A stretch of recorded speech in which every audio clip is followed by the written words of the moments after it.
Welcome to First Things First. I'm Jenna Wolfe. That is the Hall of Famer, Cris Carter. This right here is Nick Wright.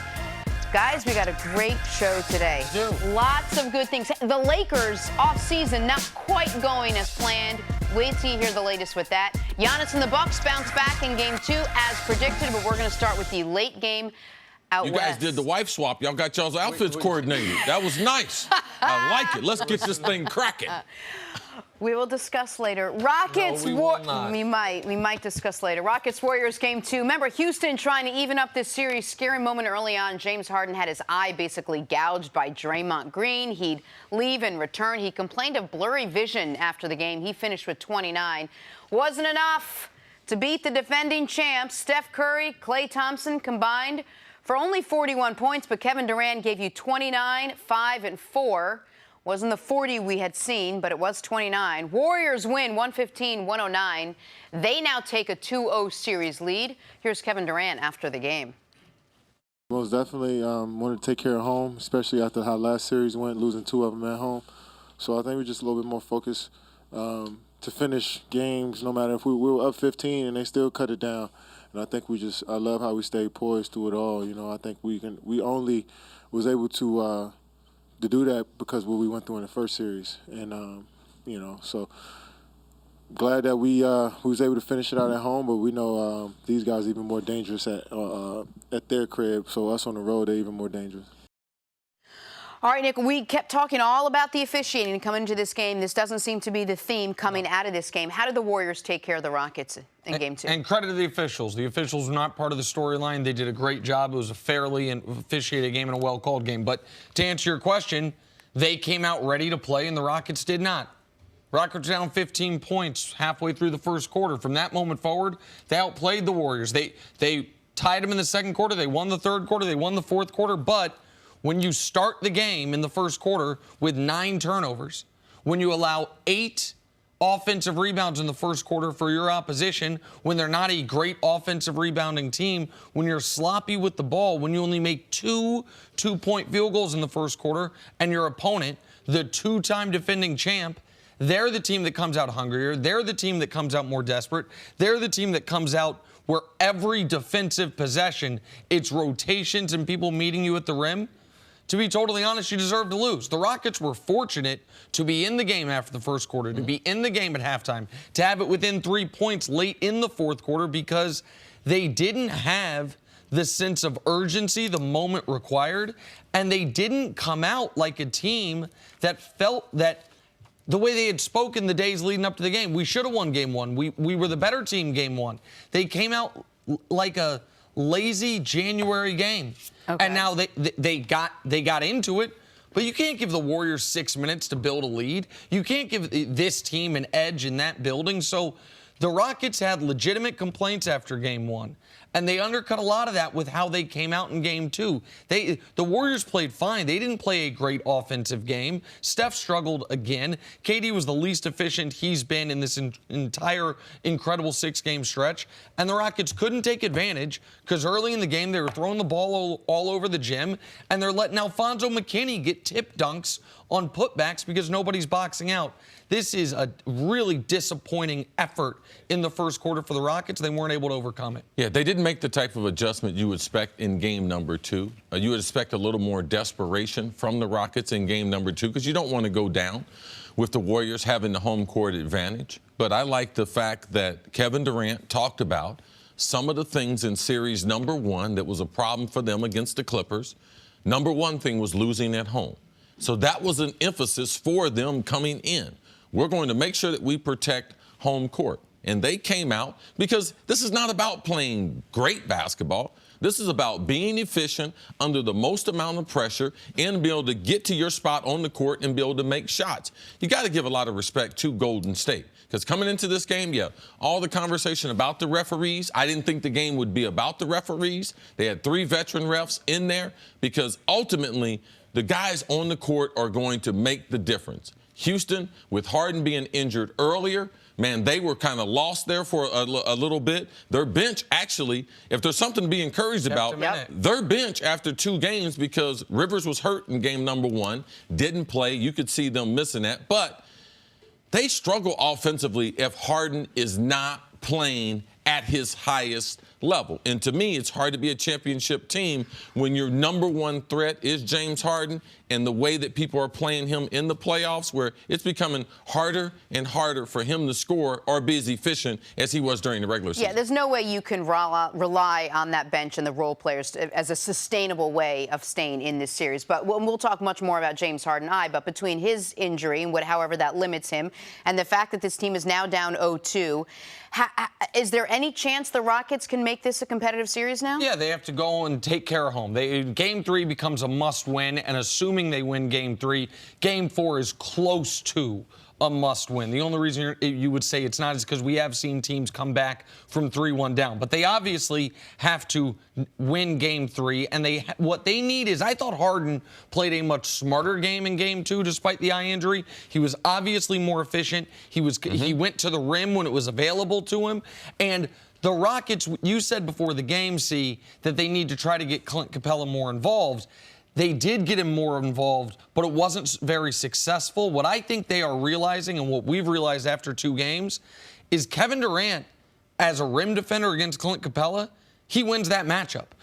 We think they're undersized when they start the Hamptons 5 because Draymond is the center in name. But Kevin Durant becomes the guy who is meeting Clint Capella at the rim. Clint Capella is not much stronger than Durant. He's not any taller than Durant. And Clint Capella got dominated in his matchup last night, and it didn't help that the Rockets, while Austin Rivers was good off the bench, Daniel House, who had been one of their top reserves, he played 5 minutes early and then was relegated to the bench for the rest of the game because he wouldn't box people out because he wasn't doing his job. Iman Shumpert came in the game, and he thought he had the neon green light. 4 minutes, 4 3-point attempts, go to the bench. So the Rockets can do things better. I thought Harden played really well. I thought the eye didn't affect him that much. I thought that his defense was actually quite good. He was above his season percentages on 3s and 2s in this game. So I don't have any beef with how Harden played. But the Rockets, you can't beat the Warriors if they out-rebound you and if you turn the ball over more than them. You're not going to be able to beat them. But this is also why the Warriors are so good, because Durant doesn't go for 40, he just goes for 29. But, then you have Steph Curry, and he doesn't have a great night. But, then you have Klay Thompson, who finally got his shots and stepped up. You can keep going down the line, and the Rockets just don't have the same depth after Chris Paul. It just doesn't seem to get all fitting together. Right, they don't have the same depth, but you're off to a good start when you got KD, Steph, and Klay. But to me, the difference in this is the Hampton 5. Andre Iguodala, man, somehow has found the fountain of youth. Leads the NBA in 8 playoff games. He's got 19 dunks. Now, he's something with his legs. He didn't have these legs during the regular season. Draymond looks like he's lost 20 pounds. Both of their scoring averages. Iguodala, his point total is doubled in the playoffs. Draymond is back shooting the ball, distributing the ball. And Houston doesn't have an answer for them. When they try to trap in the pick and roll, they give the ball to Draymond at the top of the key or at the free throw line. He is orchestrating the offense from there, and they are taking the Rockets apart. To your Clint Capella, the reason why he doesn't match up well is because he doesn't have a post game. Right. He does not have. All he has is the lobs. That's all he's got. It's hard to be physical when you're in the air. Right. So Kevin Durant can match him there. So it's going to be, to me, Houston needs to be very, very careful. Because we talked about last year's chance and this year's opportunity. People say, Houston's better this year. Well, let me tell you something. I don't think they're better. Matched up against Golden State, seeing 2 games. And let's not forget last year, they got the 3 wins.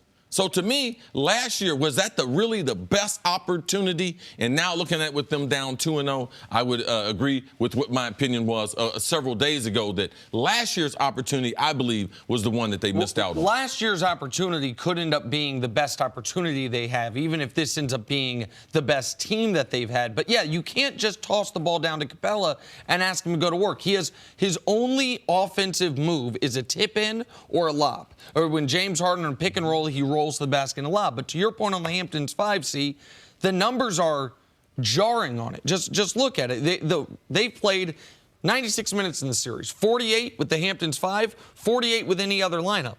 They are dominating the Rockets on the offensive end and overall with the Hamptons 5, and the Rockets are beating them with any other lineup out there. The difference between this year and this series and previous years is they were never playing the Hamptons 5 half the minutes. You would see the Hamptons 5 in key moments. You'd see them for the final 6 to 8 minutes of a game. But if they're able to play, if that is sustainable, if you can play those 5 guys in half your minutes, and they're starting the series as they did in Game 1 with those 5 guys. They didn't go to that until, I think, Game 4 of last year's series. Yeah, the Rockets are in trouble. On Draymond and Iggy, Draymond's got an all-time great NBA quote. He said there are 82-game players and there's 16-game players. I'm a 16-game player. Meaning 82-game regular season, 16 wins you need for the playoffs. He and Iguodala right now look like they were operating in second gear throughout the regular season, and they revved it all the way up to fifth for this series. Iguodala had the first 3 free throws baskets of the game for the Warriors, and they were fine with it. Those 2 guys have been great in this series. All right, Warriors jump out to a 2-0 lead in that series. Coming up, we'll talk about the other big game of the night. Did Giannis and the Bucks figure out the game plan for taking down the Celtics? That's next on FS1, and you can always check us out on the Fox Sports channel on SiriusXM. We'll be right back. Hey, guys, it's Nick Wright. A quick word from our friends over at Indochino. Did you know that made-to-measure suits fit better compared to generic off-the-rack suits? Many say that a man looks better and feels more confident when he puts on a suit. Indochino is exactly what you need. Indochino is the world's most exciting made-to-measure menswear company. Guys love the wide selection of high-quality fabrics and colors to choose from, not to mention the option to personalize the details, including your lapel, lining, pockets, buttons, and writing your own monogram.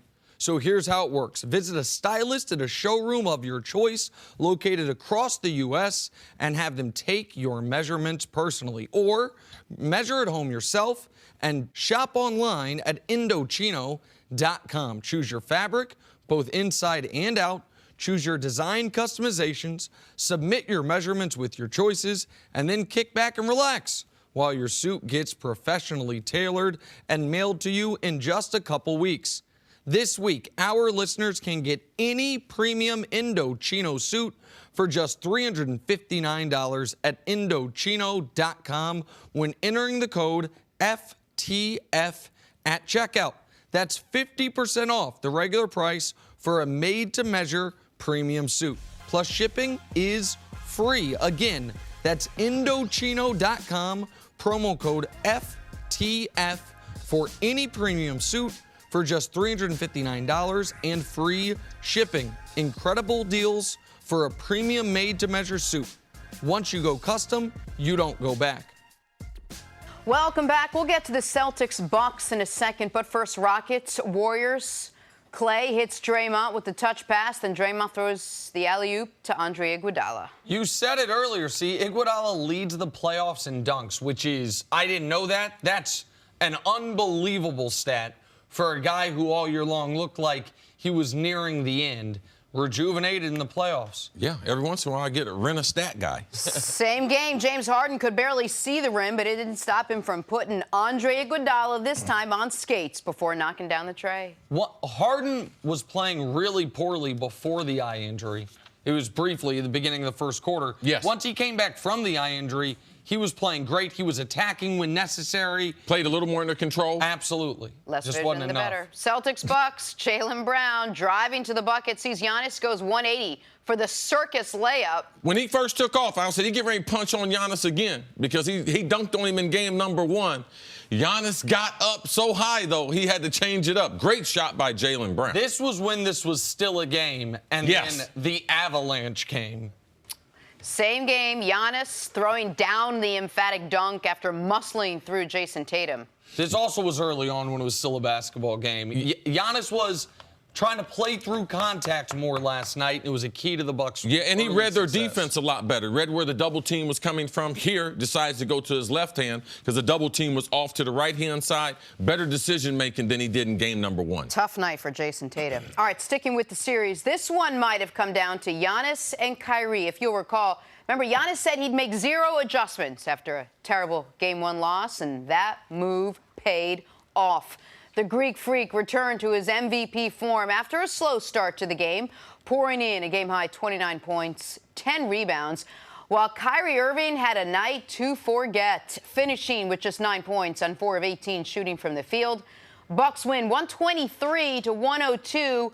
That series now even at a game apiece. Here's Giannis after the win.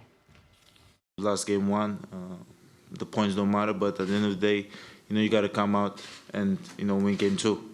You get back on track, and that's what we did tonight. That's how we've been inspiring all season long.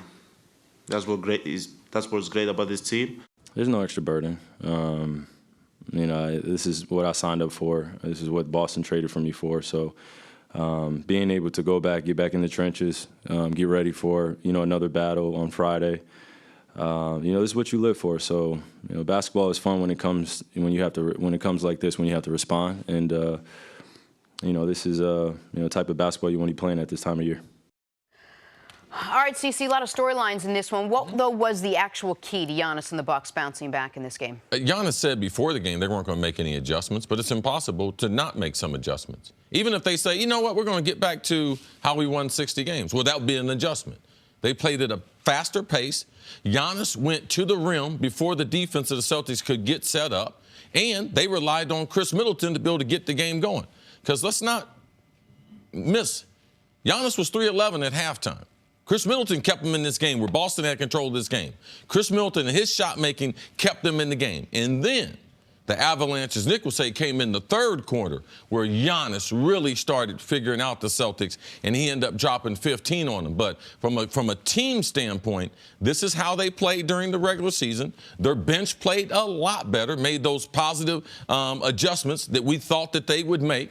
And Giannis was able to maintain enough until halftime, and then in the third quarter, he looked like the Giannis that we had seen, the reason why he was a leading candidate to be MVP this year. And in the first half, while he only made 3 baskets, he was getting to the free throw line repeatedly. He was racking up fouls on the Celtics bigs, which was a key part of the Bucks having that 4-point halftime lead. And they did make one significant change. Yes. I thought it would be cutting Connaughton's minutes. It instead was removing. They doubled down on Connaughton. And Connaughton paid him off for Yes. it, by the way. But it was removing Sterling Brown from the starting lineup, putting Mirotic in the starting lineup. So now all of a sudden, and I don't mind them doing that because they think Malcolm Brogdon's coming into the starting lineup at some point anyway, take his spot back. They were playing 4 bigs and Eric Bledsoe. Not necessarily strategy standpoint, but Sterling Brown did have an injury, so he was questionable. But that was an adjustment they made. If he was 100% healthy, I don't know if that. But for a team that wasn't going to do anything, they made a lineup change for game number 2. They made a lineup change, but what to me, was most notable, and I think a lot of people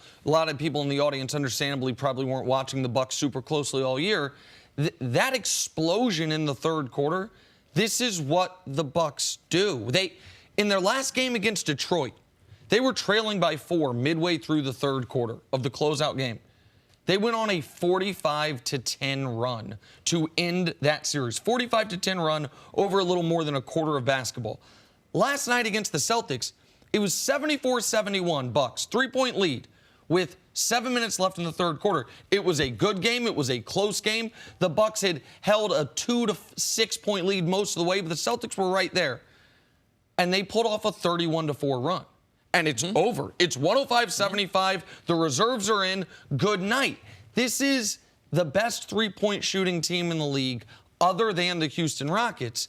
And when you shoot that volume of threes, you play that level of defense, and your best player isn't one of the reasons you shoot threes. He's one of the only guys now in this series he's shot some, but throughout the regular season he wasn't shooting threes. Absolutely. They can beat you so many different ways, and where I will give Giannis a ton of credit is he had, in that first half, it felt like 4 could have been and ones, and they rolled out. He didn't get frustrated. Yes, he very aggressive. Kept attacking, and so that's how you shoot 18 free throws. A guy who I think shot the second most free throws in the league this year, or third most, Harden, Embiid, Giannis. He kept attacking, and that is what kept the Bucks in the game before the Avalanche hit. How much of this, though, was the Bucks figuring it out, Giannis going back to his regular season form, and how much of it is that the Celtics just collapsed in the third quarter and Kyrie could not get anything going? Well, they couldn't make shots.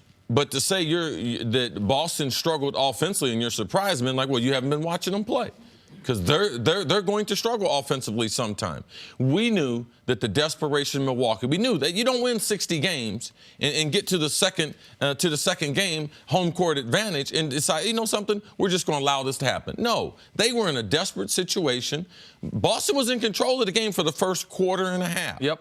But Milwaukee did make adjustments. I think the Mirotic, that substitution right there, what did it do? Because in game one, what were they successful at? Defending Giannis at the rim. Mirotic in the game at the three-point line, you can't have that extra body. He removed so Giannis had more space. Middleton had more space, and their role players played better. So this is what you expect from the team, and they must win.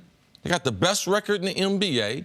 They had to win. I would have been more shocked if this was a close game because of the level of desperation that the Bucks were facing. All right, so and people are going to talk about Kyrie, and I understand the numbers are worst percentage shooting of his career in a playoff game. The only game that statistically was worse was a game where he got hurt early and had to leave early. So people will call this the worst playoff game of Kyrie's career, and they're probably right. But they shouldn't overreact to it.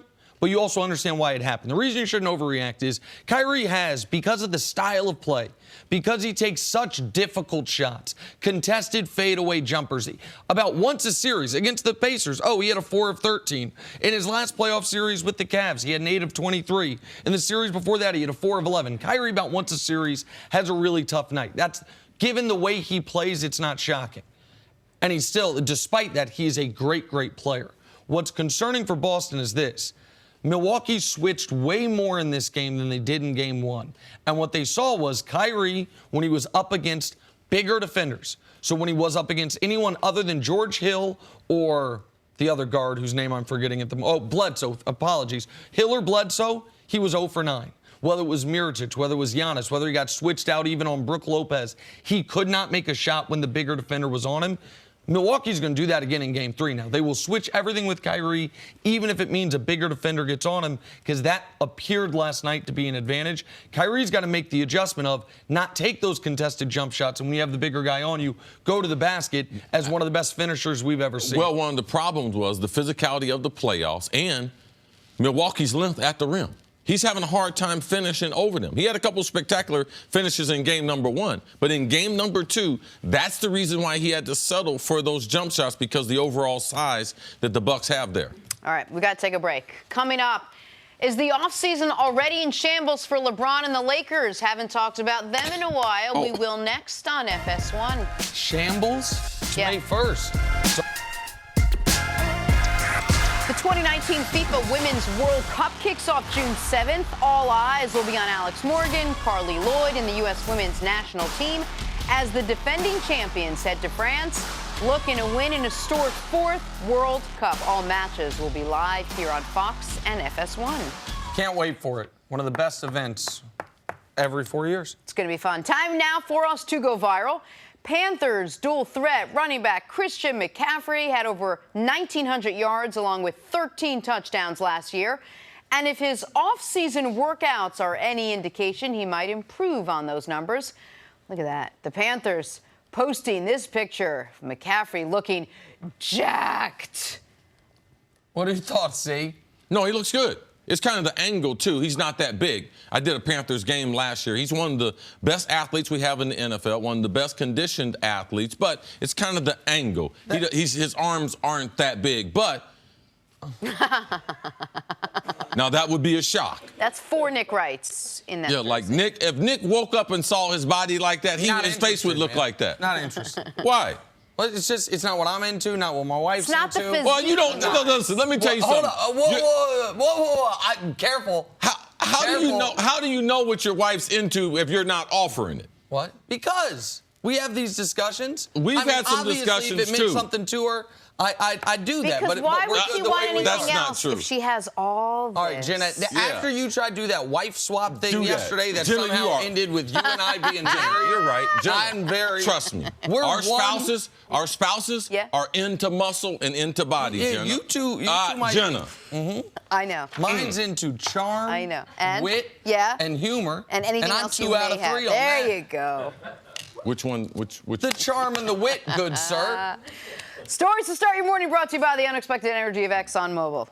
Love you, Nick. I think she's doing community service. Joel Embiid wow. recently revealed he gets 6 treatments a day on his injured knee. Another big question, will Embiid be fully recovered from that stomach virus that affected him in Game 1? Lots of questions around Sixers and Joel Embiid. See how much of this will affect their playoff run. Oh, it's going to affect their playoff run. He's their best player. And the problem with the knee is that he's been injured since the All-Star break. He's missed a huge amount of time, and every game he's just trying to recover. So the knee is not getting better. His stomach will be better. They gave him something for his bubble guts. That will be better. But the knee, it's going to be this way until the offseason. Here's the problem for Philly. With a fully functional Joel Embiid, we were talking before the show, they were going to be in a rough spot against the Raptors. With a compromised Joel Embiid, they have very, very few paths to victory that don't involve Jimmy Butler.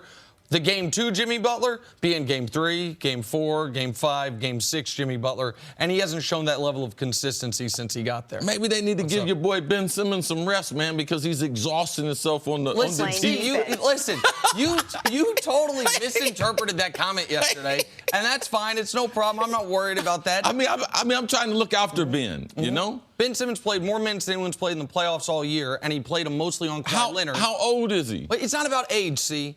It's about impact in the moment. Moving on, Celtics, Bucks, Game 2. Jason Tatum's shooting woes continued. He finished with just 5 points, going 2 of 10 from the field. Celtics lose 123-102 to even that series. Nick, how worried should Boston be about Tatum's struggles? I wouldn't be too worried. And now, listen, my friend Chris Mannix sat here yesterday and said Jason Tatum is not going to go 2 of 7 again. And Mannix, you are right, and said he went 2 of 10. But I think in this series, you should expect 20 to 25 points a game from Tatum and Brown combined. Brown's picked up the slack in each of the first 2. Tatum will bounce back. He's a good player. Scoring is the thing he does really well. It's just been a tough matchup for him because the Bucks have such overwhelming length, and he has a bigger person on him almost every possession. Actually, Celtics fans, they should be encouraged. Leaving Milwaukee's got the best record in NBA, 1-1. Their second best player's not playing well. So when I go back to Boston, man, I'm feeling good about Tatum getting some buckets to go in. I would run some sets for him early so he can see the basketball going in, try to get him on a hot streak in that first quarter of game number 3. All right, on to the Rockets and Warriors in Game 2. Scary moment early in this one as James Harden gets whacked in the eye by Draymond Green. He would leave with a lacerated eyelid, but return later on, though his 29-point effort would not be enough. Warriors win 115-109. They take a 2-0 series lead. Here's James Harden on how the injury affected his night. You have trouble with your vision on the court? Can't see nothing. Whooped out. Barely could see. I'm sorry, what? I barely could see. I can't hear you. Got you good. Barely could see. Oh, barely could see. Yeah. Were you able to get any relief from drops or anything else that they might? Yeah, they put a couple drops, Man, he whooped out over here. He looked like Thriller.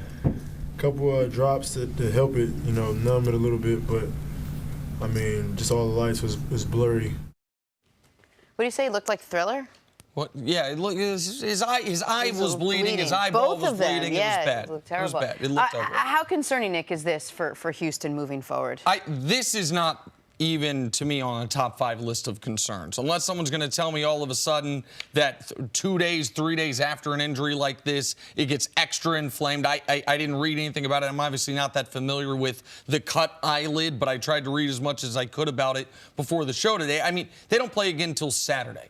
Harden also was really, really good once he came back from this injury yesterday. He was careless with the ball, but his defense was as good as it's been all postseason, and he was as efficient as he's been this postseason. Quietly in this series, James Harden has scored the same amount of points on the same amount of shots as Kevin Durant. So, James Harden hasn't been the problem, and James Harden, I don't think the eye injury will be the problem moving forward. To me, there's a much longer list of worries for the Rockets. How good Clint Capella paid $80 million. They don't have him on the court at the end of the game against the Warriors, and they can't dump the ball down to him, even though that's not the way they play. Chris Paul, aside from in the moment right after Harden suffered the injury where he had to take over, he wasn't having a great offensive impact on the game. Daniel House, one of their key reserves, where is he? So, those to me are much, in my eyes, much bigger concern than James Harden, what his vision will be on Saturday. And how they're going to match up with the Hampton 5. Iguodala's been able to finish above the rim. 8 playoff game, 19 dunks, leads the NBA. We didn't see that. He hadn't played like that, especially as far as above the rim in a long time. And Draymond, it's obvious that he has lost 20 pounds, and he is playing at an all-star level. Distribution of the ball, the pace of the game, the overall rebounding. Yeah, those are the things I would be concerned about if I'm Houston before I go back home. Concerned about his eye. I wouldn't be concerned about his eye. In football, we get a lot of guys with eye injuries. And also, before everyone started wearing gloves, we started getting a lot of guys with scrapes and cuts on their eyes because it happens a lot. Defensive players put their hands on your chest, hands go up into your face, so you have a lot of eye injuries in the football game. So I think he will recover.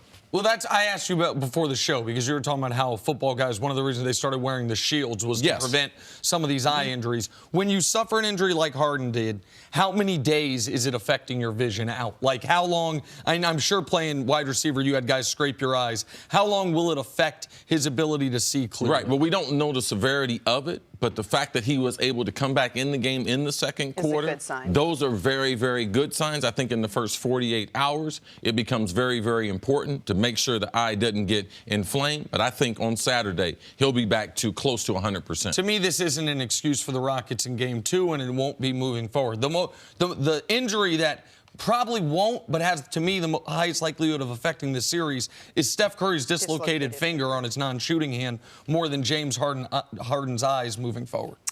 All right, let's move on to the Lakers now. When owner Jeannie Buss brought longtime friend Linda Rambis along with her to interview potential new head coach Monty Williams, well, that raised some red flags. Linda is the Lakers executive director of special projects and wife to team senior basketball advisor Kurt Rambis. But recent reports say agents and general managers are describing Linda Rambis as a, quote, shadow owner for the Lakers. All right, CC, do the Lakers have any chance to have a productive offseason if this is how they are doing business? Man, you know something? Oh, here we go. This is shocking to me because my experience with the Lakers, I've lived a very privileged life. 9th grade, my brother was drafted by the Lakers. At that time, Jeannie Buss's dad owned the Lakers. Dr. Buss. One of the most respectable sports figures ever that you ever want to meet. You're talking about recruit players. You're talking about a guy who had the heartbeat of the team. Nick, what was the conversation when Magic Johnson had a problem with the coach? Well, an advisor goes to Dr. Buss and says, we got a huge problem. Magic's a young player now. Magic, they'd won a championship already with him. Magic's in year 2, I believe, year 3. Says, we got a huge problem. Magic doesn't like the coach. Magic wants the coach fired. Dr. Buss, the legend says, chuckled and said, what's the problem? I guess we're firing the coach. And just move. And by the way, when you now look back, who should Paul Westphal or Irvin Magic Johnson? Right. It was as easy of a decision as Dr. Buss knew it was back in the early 80s. Yeah, and back as far as I can remember, they have been a class organization. He had his heart and thumb on the pulse of the league. Veteran players would come there and potentially play for less for the Lakers. He had a roster of superstars. It was just normal for the Lakers to be able to get star players and to be able to play. As far as changing the coach, decisions like that, we knew who the boss was. And he always did things in a very, very classy, and that's the reason how they won all those championships. You can't get the number of stars that they have for the last 50 years and say, what was it? Was it just LA? No. The Clippers were losing right across the street, across town, before they got in the same building. No, it's more than the city. And it was about Dr. Buss. And now if you're talking about who is interviewing the coaches, Linda Rambis. Now, to me, I would be upset if Kurt Rambis, her husband. So this is not a male-female thing for me. And there's an element, C, where there was another report that whomever the new coach is going to be might potentially be pressured to have Kurt Rambis of a 65-164 career coaching record. Kurt Rambis, who in his 2 full seasons as a head coach won 15 and 17 games for the Minnesota Timberwolves, pressure to have that man, to have Kurt as an associate head coach on his staff. So why would maybe Linda Rambis be sitting in on these interviews? Why would an advisor of the owner be sitting in on head coaching interviews? One quick question, Monty. What are your thoughts on my husband as one of your assistants? This is ridiculous. And you said it's not a man or woman thing, and it's not, except for in this regard, it can be. And when it comes to Jeannie Buss. And I think my track record of being on the right side of issues will give me a bit of a wide berth on this. When a man passes on his sports franchise to his son, I think people are naturally skeptical. Does that son know what he's doing? Or is he just a rich guy's son? The dad built it, and then the son inherits it, and sometimes that son turns into a great owner, and sometimes that son turns into just the kid that inherited it. When Jeannie took over the Lakers from her brother, there was justifiably and rightfully such a celebration of a woman being in this position of power in the NBA at an unprecedented level that I think there was an element of not really peeling back the layers of, is she doing a good job? Does she know what she's doing? Because I think myself, I wanted a woman to succeed in this role. And maybe Jeannie Buss will succeed in this role. But now that there is scrutiny on her, now that we are seeing what the organizational decision flow is, Linda Rambis and Kurt Rambis and Kobe's old agent are your entire brain trust. I read yesterday, the guy I've been calling for them to call, Gerson Rosas, the second smartest guy with the Houston Rockets, he's getting interviews. Not with the Lakers, of course, no, because why would you? Not when you have the Rambis family to lean on. LeBron takes all the heat on all this stuff. I almost want to flip the question. If LeBron wasn't there, would they have any shot at one of these free agents? If LeBron wasn't there, would this organization be anything other than a team in total disarray? Because since the season ended, they appear to be a team in total disarray. There's like a bit of justification now that we're looking back and we're hearing all this stuff, why Magic just didn't want to be a part of this anymore. It seems really messy at the top. And you have to ask yourself, what is he thinking? What is LeBron James thinking with all of this? Because he's taken a step back. At least we haven't heard anything. We all assume he wants his guy Ty Lue in there. But if that doesn't happen, it seems like, I don't know, more question marks moving forward than not. The problem is LeBron believes he can overcome it because they haven't made a bad hire, even though the process is messed up. Right. They haven't made a bad hire yet. When Luke Walton letting him go, that was a good decision. That's what Magic Johnson was going to do. But Magic Johnson was also going to get rid of Pelinka.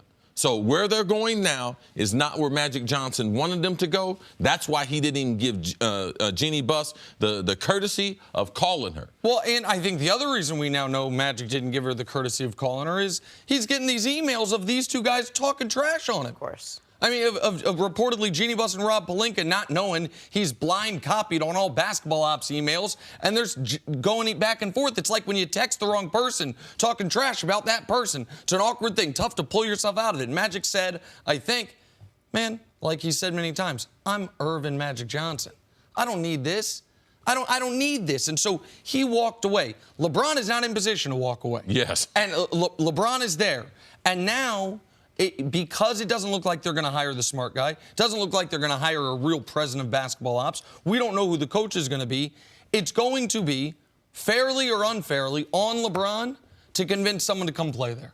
You and me can go do it. Let's go do it. Forget all the rest of the noise, and the weather's really nice, and the jerseys look cool. Like, that shouldn't be the Lakers' You got pitch. the same weather for the Clippers now. Absolutely right. Good point. And they have Jerry West in charge. And Doc Rivers. But the the Lakers Rambis. have Linda Rambis. Yeah, so Linda and Kurt.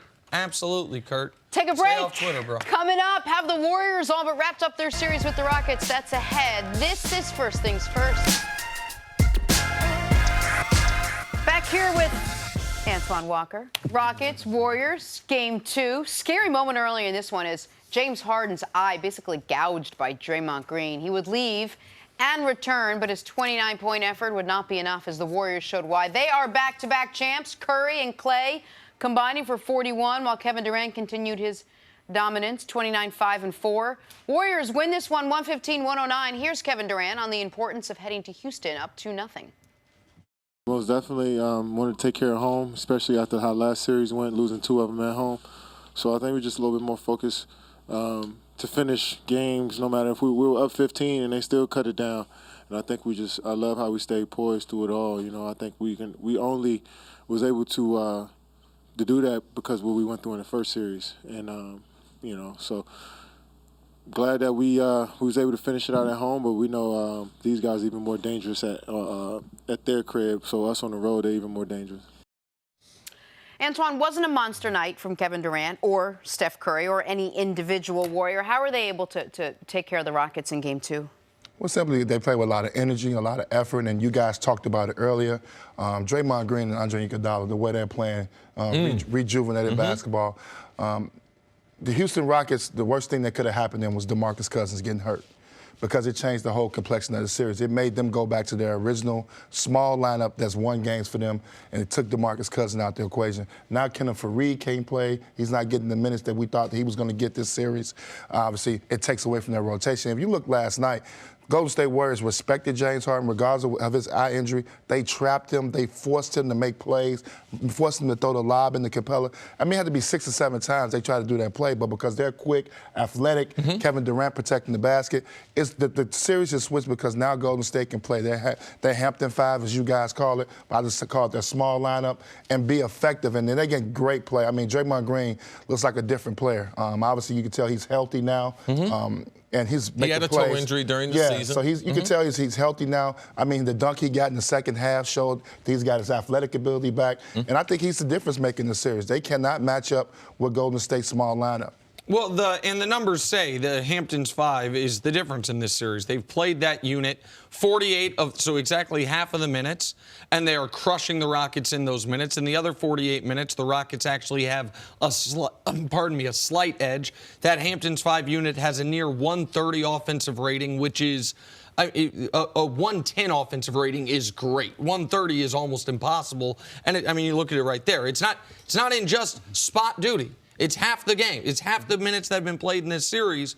But the point you're making about Iggy and Draymond, how good they look, and then when you add to it, what was so impressive to me about last night was the Warriors' level of engagement and attention to detail defensively compared to the Rockets' just casual, almost laissez-faire attitude with the basketball. The Rockets are not a high turnover team. One of the benefits of being iso ball is you don't turn the ball over a lot. The first quarter, they're kicking the ball around the gym. That was before Harden got hurt. And once he got hurt, they were still kicking the ball around the gym. They had 9 turnovers in the first quarter. They got out-rebounded they allowed 8 offensive rebounds in the first quarter. That's when they lost the game. It wasn't because of Harden's injury. It wasn't because Daniel House played poorly and Iman Shumpert missed shots. You turn the ball over like that and you don't box out, you give the Warriors second chances, you're going to lose, especially when Clay rotating brilliantly, KD meeting people at the rim. You mentioned Draymond and Iggy. Hell, Steph, after he hurt his finger, when his shots weren't falling, he played some of the best defense you'll see Steph play until he got in foul trouble. The Warriors' attention to detail defensively was spectacular last night, and to me, that was the difference. Yeah, last night, man, I thought the Warriors were going to be able to win that game. The game Houston's going to look back on is game number 1, when the Warriors were turning the ball over. Yep. They had 20 turnovers. You don't win that game. Steph is gimpy. Clay is gimpy. Back to game number 1. What I worry about with Houston is, and the only reason why is because they said this. We had Daryl Morey. He sat here, and we talked about Houston during the regular season. They don't practice an awful lot. They have a veteran ball club, and they rest their players, do a little bit of shoot around, and they don't practice much. They don't do much on the court. Now in the playoffs, you see the teams that are supposed to be well coached making adjustments because you have so much more practice time and the attention to detail. To me, the Warriors are up on the details of the sets, what they want to do. They want to take the ball out of Harden's hands. They know defensively, the Warriors, that they're trying to get Steph Curry in the pick and roll. So they do everything they can to make sure Steph is on the right guy. They know exactly what Houston's going to do. So for me, one thing that I want to watch, Houston has this huge break. They don't do a lot of practicing. Let's just see how many adjustments that they're going to make, because you can lie as much as you want to the people out there, Giannis, oh, we're not going to make adjustments. The playoffs are about adjustments. And how are the Rockets going to get their bench to be able to match the productivity when their starters go off the court? And James Harden has to make a decision. When he brings it up the court, he's going to, if he wants to go one-on-one, he's going to have to not ask for the pick and roll. He's just going to have to keep it and go one-on-one and space the floor. They're going to trap him. They're going to force him to be a passer. And does D'Antoni have the discipline enough to play a small lineup? Do he believe in a Gerald Green on the floor, a Daniel House Jr. on the floor? We don't know if he believes in him. They haven't done much that would convince him to play, more minutes. So are you going to play a small lineup? It's Kenneth Fareed. I think that's one of the reasons why they got killed on the glass. He's a hustle guy. He's a guy that gets you second opportunities. A guy's a big part of that. And if you want to look into the lineup, you look into the games. I don't have the stats in front of me, but I guarantee you when DeMarcus Cousins was playing, you may think it's a small point, but when DeMarcus Cousins was playing, you got two defenders on the floor, Cousins and Steph Curry, two guys that don't guard really well. Houston took full advantage of that. Can't do that in this series. When the Warriors are playing like they played last night, doesn't have to be spectacular, but they're all clicking. Do the Rockets have a chance to still win this series, Nick? If the Rockets are going to have a chance, here's one guy that has to play like his name, his reputation, and his contract demands, and that's Chris Paul. The Rockets, when they acquired Chris Paul, Montrezl Harrell, Pat Beverly, Lou Williams out the door, a little sign-and-trade, or essentially a sign-and-trade for Chris Paul. Everyone lauded that move. Last year looked like a brilliant move. Why didn't they beat the Warriors last year? Chris Paul got hurt. Chris Paul, total load management this year. Make sure he's ready for this moment. Sorry. Chris Paul has got to play like Chris Paul. Chris Paul in the first quarter yesterday, which was critical because Harden went out, he was really good. After that first quarter, he's 3 of 10. He's 0 for 4 from 3. He gives you 10 points. Like, you can't get that from your second-best player when they're trapping Harden 35 feet from the basket, when they're forcing the ball out of Harden's hands. And who is Chris Paul right now? Is he really that guy? Are we just granting him that because, oh, man, we like Chris Paul? Man, Chris Paul, man, if he could win a championship. But who is he right now? Can Chris Paul get you 30? We don't even know that. So even if they take the ball out of his hand, do you think so? Well, I was going to say, I think 30, I don't think you can ask for 30 from Chris Paul, right? But as an NBA player, last year was good, Chris. He was good at spotting up. He became a better three-point shooter. He figured out a way to play with Harden. Okay. I think this year, he hasn't been great all season long, got hurt early in the season, and he needs the ball in his hands. You saw in that first quarter when Harden went out, he took over the game. He was really good. Yes, but a lot of this NBA playoffs, it's about how good is the second player on that NBA team. And Chris Paul, at this point in his career, how good is he? And if you have the reputation of Chris Paul, like any of these other guys, if he gets hot, well, these other guys, Middleton almost had 30. If he had to play the fourth quarter, he would have had 30. And that's why Chris Paul should be able to do that to be able to take some of that burden from Harden. And that's why there's such a burden on Harden, because we know the Warriors' third best player can get you 40. Like, Clay can go off at any time, and Chris Paul, even though he's never been a high-volume scorer, but can he get you, forget 30, can he get you 22 and 8? Right, you know what I mean? A game like that, which they need, they're going to have to get one of those games from Chris Paul and these two back in Houston, or they won't have a chance in this series. Rockets down 0-2, Game 3 slated for this Saturday night. Antoine, stick around. Coming up, should Kyrie Irving shoulder the blame for last night's loss? That's next on First Things First. Back here, First Things First.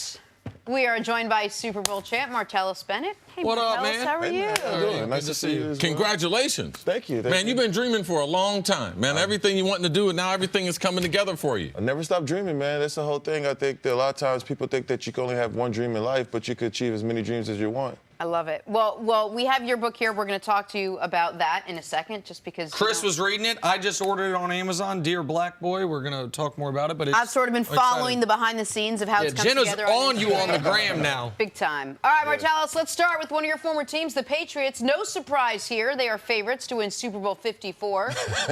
They will have to do so without their all-pro tight end, Rob Gronkowski.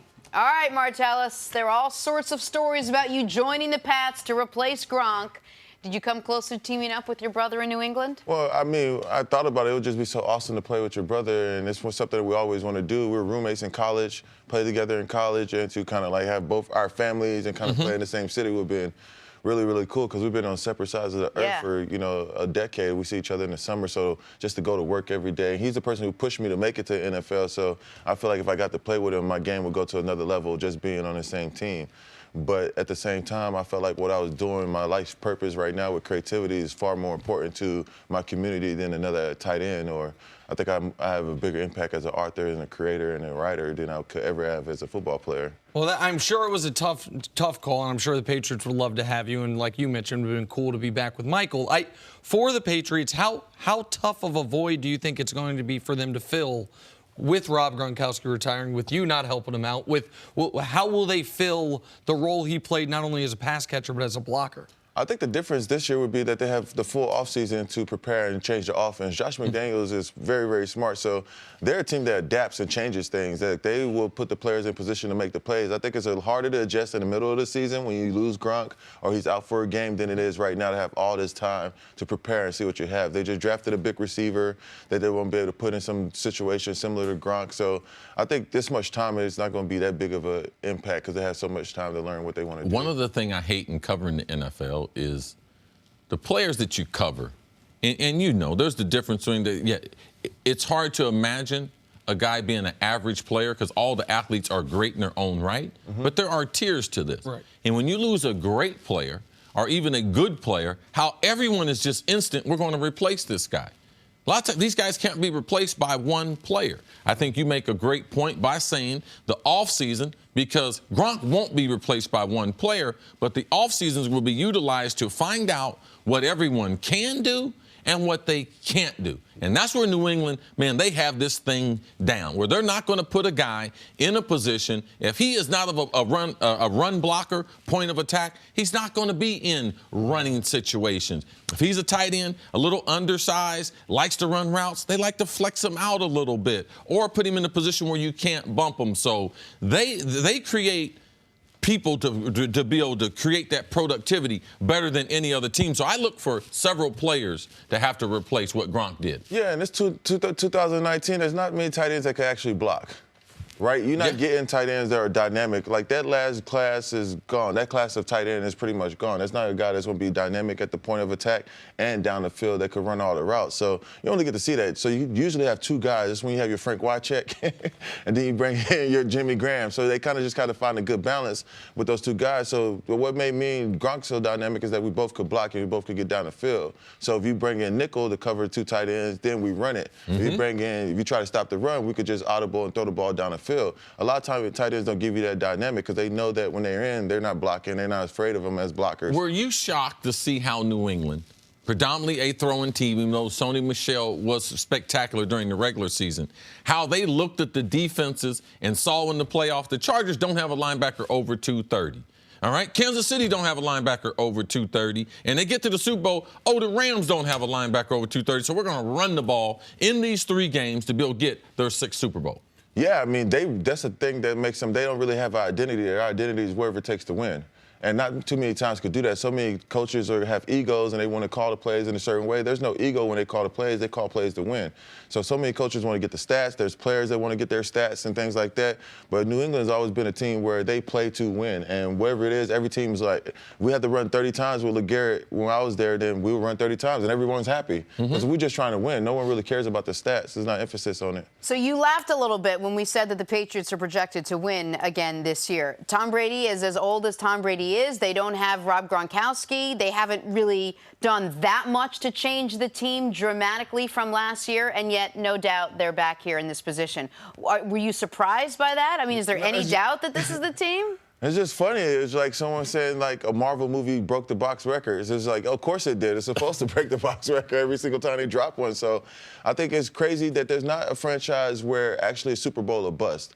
Like, most of the teams are trying to win their division and hopefully get to the playoffs. New England, they're not even thinking about those things. It's thinking about Super Bowl, like how can we win the Super Bowl and what does it take to get there? Their path is paved differently than others. Others are just trying to get out their conference. Last year, there were 2 remaining members of Tom Brady's draft class. Him and Sebastian Janikowski, a specialist, one of the greatest kickers of all time, but it was a kicker, right? So now he's gone, and now it's just Brady. Can you put into terms how he's been able to sustain this longevity, not just the level of play, but just almost 20 years in the league now? Funny thing, I used to have a giant schnauzer that was named after Sebastian Janikowski. Yeah, I just like this name. It was just one of the best names in the NFL. I think the key to Tom is avocado ice cream. You know, the way this guy takes care of his body, like he has, my brother's changing his stuff because he's like, everyone's adopting Tom's plan because everybody wants that longevity. And Tom likes to win. Like, he's driven by winning. And there's a lot of guys that you'll see that, like, their legacy, they may be very good at football, but that's not their legacy. I think Tom is one of those guys where he's going to go down, his legacy is tied to the game, and he's a guy, a crazy thing I saw, one day we was at practice, I don't talk about it. No, y'all don't get many Patriots stories up here, but one day we were at practice and the defense is crushing us. Like, we can't complete no passes. No, sometimes they do the install, it's just the right install. So we come into the meeting, and Bill always have bad plays of the day, and he's just like calling out Tom, you know, like to Tom's like, we have quarterbacks that can't make throws. I'm like, but this is Tom Brady, he can make all the throws. And I never see coaches really call the quarterbacks out in group meetings. So I was like I sit right behind Tom because I'm the quarterback whisperer. I like to whisper in their ear when I see things. So after we break that meeting. Like I'm open on the next one. Yeah. So after that meeting, I go to go finish my workout or whatever, and Tom is in there doing dropbacks. Like, he's just doing dropbacks. Like, this is how this guy, he's pissed off. And the next day we go 33 for 33 or something like that at practice. And from then I was just like, oh, we're going to be great. Because I've never seen anyone that didn't shut down. He's like, all right, I'm going to show you tomorrow. Like, he just pick them apart. Take this, take that. Hold on, you said something really interesting at the end there. You said you've never seen anyone that didn't shut down. So in your experience, again, not name it, some guys, when they get called out in the team meeting like that, obviously guys less accomplished than Brady, they have a negative reaction. Every guy. Yes. I have coaches that tell you before they don't know how your personality is. Like, when I go to a new team, they're like, hey, there's some things we can call out on this tape. And, you know, when you come to a new team, and I'll just be like, okay, like, I'm trying to get better, coach it up. Like, but the guys that don't have that personality, how do they react to it? For guys that haven't been in, obviously, you know exactly the answer, but guys that don't have your disposition or maybe Brady's disposition, when they get called out, what's their reaction and what's the fallout from it? You'll see a lot of guys just kind of like retreat. You know what I'm saying? Like, oh, why you pointing me out, or why you doing this or doing that? Like, I'm this guy or that. Like, they don't receive the information. Yeah, they want to be coached in silence. They want to be coddled. Yes. A lot like they have been at every level. Very few guys want to be critiqued and or embarrassed or showed up. Like, I'm trying to coach you. I'm not trying to show you up. I say everyone because I've only seen just a few people, and it's mostly not the talented ones. Yes. Very seldom. It's the guys trying to make it. The guys that know they. Sixth-round pick that didn't want to make it, he's going to take coaching very well because he needs all the coaching he could get to be the player that he wants to be. But is Belichick calling out Brady for Brady's sake or to show everyone in the room that everybody's accountable on that Patriots? He don't discriminate. He don't discriminate at all. No, he don't. Oh, okay. He call out anybody. Like, yes. I mean, I just be in there sometimes. I try not to laugh sometimes because, like, the way he does it is funny to me. Like, I find Bill to be hilarious. And funny guy. But he calls everybody out. That's one thing. Like, that's the first team where I really been on where I felt everyone was equal. It was horizontal. There wasn't a vertical. That's a really good. How's your brother going to deal with it? He's going to do very well. My brother, like, the thing about NFL players is they actually like structure and they like to be coached. Yes. And the issue is that a lot of coaches don't just coach. They want to change you as people. Change us as players. I don't need you. I got a father. I have you know what I'm saying? I don't need a dad. I need a coach to make me a better football player. And the Patriots, they focus on you as a football player. And I think a lot of guys really thrive in that environment because that's what we go to work for, to be football players. I don't really want you to teach me how to be a dad or, you know, like. I don't need you to speak into my life. Yeah. I don't need a role model. No, I don't need a role model. My dad's there. I got to call him every day. Last thing I need to do is hear that. All right, Martellus, you have a new book. It's called Dear Black Boy. Tell us a little bit of the background. What made you decide to write this? So Dear Black Boy is a letter to black boys all over the world. I wrote this, it was originally started as a poem that I wrote after the Arthur Sterling incident. When I was watching Arthur Sterling, I saw myself, and what I saw in him, I saw me, but I felt like when the world saw Arthur Sterling, they don't see the same thing that I see. And I think when a lot of boys look at them, black boys look at themselves, we see ourselves different from the world that sees us. Like, a lot of the world, they look at us, they see danger. When I see the black boy, I see endangered. You know what I'm saying? So for me, like, this is a letter to tell black boys that their value is not tied to a sport. Like, you don't have to dribble, you don't have to catch a ball to be successful in life. There's so many other opportunities for you, because a lot of times where we come from, we feel like someone rolls your ball and just says good luck. But like now it's like, all right, all these opportunities, how about we hand them a camera, introduce them to that possibility? That's how about we hand them a sketchbook so they know that it's all possible, because we don't really get to see ourselves in all these different fields. So we prepare them for this game of football, like they're working on their routes, they're running and trying to get faster from the youngest ages, working on their jump shots, whatever. But we're not really spending as much time preparing them for the game of life, which is the ultimate game they will have to win at. And this is needed. When I was a little boy, man, I tried to find books to read on African Americans, men who were role models, because I didn't have a dad in my life. My mom raised 7 kids, and I was always in pursuit to try to look at black men, how I can be, who I could model my life after. And there are very few things outside the athletic realm that you can read. So it is necessary that I'm glad that you found it and were able to put it out there. And you've been dreaming about this for a long time. I've had you on other shows and everything. I'm glad you finally were able to get it out there. That's what we talked about at the Pro Bowl. Yes. So the thing, what you just said, only 6% of children's books represent kids of color. Right? So you think about kids, reading is very imperative to the community. 76% of black boys aren't reading up to grade level about in 4th grade. Right? So if you think about the percentage, they're more likely to jump out. 1 out of 3 out of every black boy is likely to go to jail between the ages of 20 and 34. Wow. Right? And a lot of it stems from reading. Like a lot of them, they don't feel like they're reading up to reading level. And seeing yourself as a young person depicted in the books you're reading is so, like, this is where representation matters. This is where Black Panther matters. And like, yes, and Wakanda matters because of that. It absolutely matters, because it let little kids that weren't just little white kids say, "Oh, I'm be a superhero." Yes. Like and to Chris's point, we've seen popularized in pop culture, black kids know, okay, I can entertainment industry, sports. Yes. Or music, or okay, that's one path. But things like this, you've talked about coding, you've talked about STEM things, to where kids can see the other avenues for them. I'm curious about the artwork, though, on the front, because I admit I haven't read the book. Yes. The kids are running. I assume there's a reason that they're running from it. Having not read the book, there might be a dumb question. What you're touching on right now is what I call black kids don't get to experience escapism. Like, all our stories, the stuff we give are our harsh realities. Like, He Got Game. Those are great films, but we don't get to go to Wakanda. We don't get to go to Hogwarts. We don't get to go be in Star Wars. You don't get to see represented. You don't get to use your imagination. We don't get to use our imagination. So when we have what we try to escape for our actual realities. We try to escape from where we are. We never get to dive into these other worlds. And escapism is important because when you visit other worlds, you realize your world doesn't have to be the way that it is, and you could change it. The way that this art is, the idea of this book is all these kids are running for freedom. And the freedom is the freedom of self. I think that the ultimate freedom that any human being really wants to experience is the freedom to be themselves without the fear of being judged. So if you think about the artwork, there's no faces or facial expressions on these characters throughout the entire book. And that's mainly because every character is you, every character is me. So we should be able to see ourselves reflected in these stories, because we are every single one of these boys running through this maze. So this maze is about the maze of life. How do we find it? There's so many different paths that kids could go down. They don't have to go through the same way to get to their finish line. So talented. If you want to see more of some of the artwork that both you and your daughter has been so successful doing, check them out on Instagram. Seriously. Shout out to Jet. She's the dopest artist I know. Very, very if I may good say stuff. one thing real quick for our white folks watching the show. Black kids forever been reading stories with white characters, with what, you know what I mean, that are focused around, intentionally or not, a white protagonist.